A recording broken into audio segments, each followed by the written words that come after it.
Slogan, কখনো উড়ে এলো ডিম, জুতো।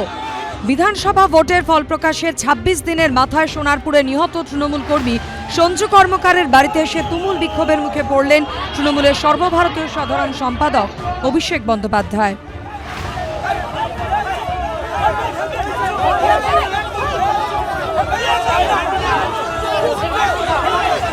একজনকে মারা গেছে অসুস্থ হয়ে, আর এখানে সিম্পাথি দেখাতে এসেছে। চৌঠা মে ভোটের ফল প্রকাশ হয়েছে। পরিবারের অভিযোগ, ৫ই মে সোনারপুরের কামরাবাদের বাসিন্দা তৃণমূল কর্মী সঞ্জু কর্মকারকে মারধর করা হয়। ২২শে মে তাকে ভর্তি করা হয় কলকাতার শিশুমঙ্গল হাসপাতালে। পরদিন মৃত্যু হয় তৃণমূল কর্মীর।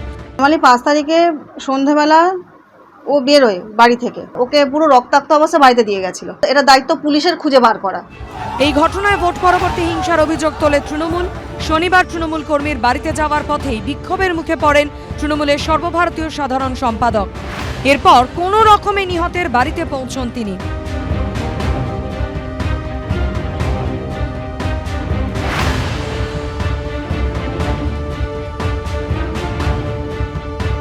আমাদের যতটুকু সীমিত সামর্থ্য ছিল আমরা দলের তরফ থেকে সাহায্য করেছি এবং সঞ্জুর মা বাবাকে আমি কথা দিয়েছি যে হাজার হাজার সঞ্জু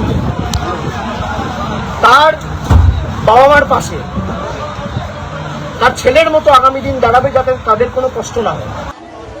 অভিষেক বন্দ্যোপাধ্যায় যখন নিহত তৃণমূল কর্মীর বাড়ির ভিতরে, তখনও বাইরে চলছিল বিক্ষোভ।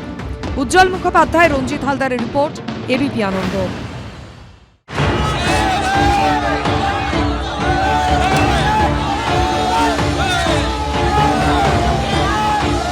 ভোটে ভরাডুবির ২৬ দিন পর প্রথম কোনো প্রকাশ্য কর্মসূচিতে বেরিয়েই প্রবল জনরোষের মুখে পড়লেন তৃণমূলের সর্বভারতীয় সাধারণ সম্পাদক অভিষেক বন্দ্যোপাধ্যায়। উঠল চোর চোর স্লোগান।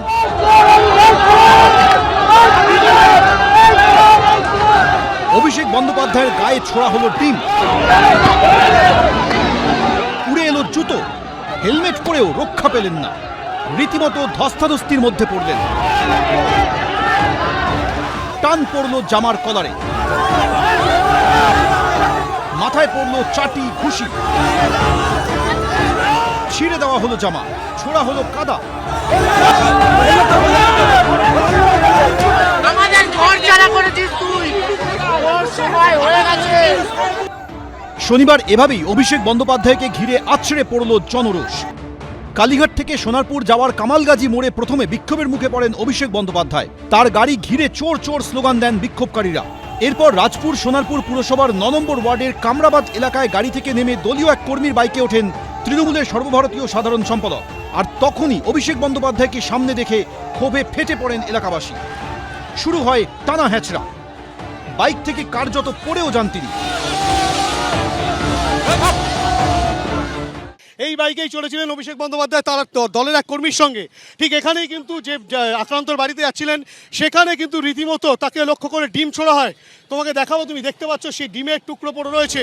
প্রবল রোষের মধ্যে পড়ে বাইক থেকে নেমে দলীয় কর্মীর বাড়ির দিকে হাঁটতে শুরু করেন অভিষেক বন্দ্যোপাধ্যায়। তখনই তাকে ঘিরে ধরেন ক্ষুব্ধ এলাকাবাসী। রীতিমতো তাকে ধাক্কা মারা শুরু হয়, ধস্তাধস্তিতে ছিঁড়ে যায় জামা। কোনো রকমে কয়েকশো উত্তেজিত এলাকাবাসীর প্রবল ক্ষোভের মধ্যে দিয়ে কখনো ধস্তাধস্তি, টানা হেঁচড়ার সঙ্গে প্রবল চোর চোর স্লোগানের মধ্যে দিয়ে এগোতে থাকেন Abhishek Bandyopadhyay. All BJP sponsored. अब देखिए क्या हाल किया गया है। यह है इनका लोकतंत्र का नमूना। 1 महीना हुआ नहीं, अब देखिए पुलिस कहीं नहीं है। पुलिस को बार-बार बोलने के बावजूद भी যা অত্যাচার তৃণমূল কংগ্রেস করেছে আমাদের কর্মীদের সঙ্গে, আমাদের মহিলাদের সঙ্গে, আমরা সংযত আছে বলে ছিলাম বলেই আজকে তৃণমূল কংগ্রেস অক্ষত আছে। প্রবল জনরোষের মধ্যে প্রায় 1 কিলোমিটার রাস্তা দিয়ে হেঁটে নিহত দলীয় কর্মীর বাড়িতে পৌঁছন অভিষেক বন্দ্যোপাধ্যায়। সেই সময় প্রায় কয়েকশো ক্ষুব্ধ এলাকাবাসী বাড়ি ঘিরে ফেলেন। এমনকি দরজা বন্ধ করে দেওয়া হলেও দরজায় পড়তে থাকে মুহুর্মুহু ধাক্কা। আমরা দেখতে পাচ্ছি এই যে বাড়ি, সেখানে যে তৃণমূল কংগ্রেস কর্মী খুন হয়েছে বলে তৃণমূলের নেতৃত্ব অভিযোগ করছেন, তার বাড়িতে এসেছেন অভিষেক বন্দ্যোপাধ্যায় এবং গোটা রাস্তায় তাকে রীতিমতো নাটকানো হয়। এবং তারপর স্থানীয় মহিলারা তারা এই গোটা রাস্তা বাড়িটার সামনে ঘিরে রয়েছেন। তাদের দাবি যে অভিষেক বন্দ্যোপাধ্যায়ের কাছে তারা কিছু প্রশ্ন করতে চান। তারা জানতে চান যে এখানে তৃণমূল কংগ্রেস কর্মীরা দিনের পর দিন যে ঘটনা ঘটিয়েছে তার দায় অভিষেক বন্দ্যোপাধ্যায় নেবেন কিনা। শেষমেশ কেন্দ্রীয় বাহিনীকে সঙ্গে নিয়ে এসে জনরোষের মধ্যে পড়া অভিষেক বন্দ্যোপাধ্যায়কে উদ্ধার করে সোনারপুর থানার পুলিশ। হিন্দোল দে, উজ্জ্বল মুখোপাধ্যায়, রঞ্জিত হালদার, এবিপি আনন্দ। এবিপি আনন্দ, এগিয়ে থাকে, এগিয়ে রাখে।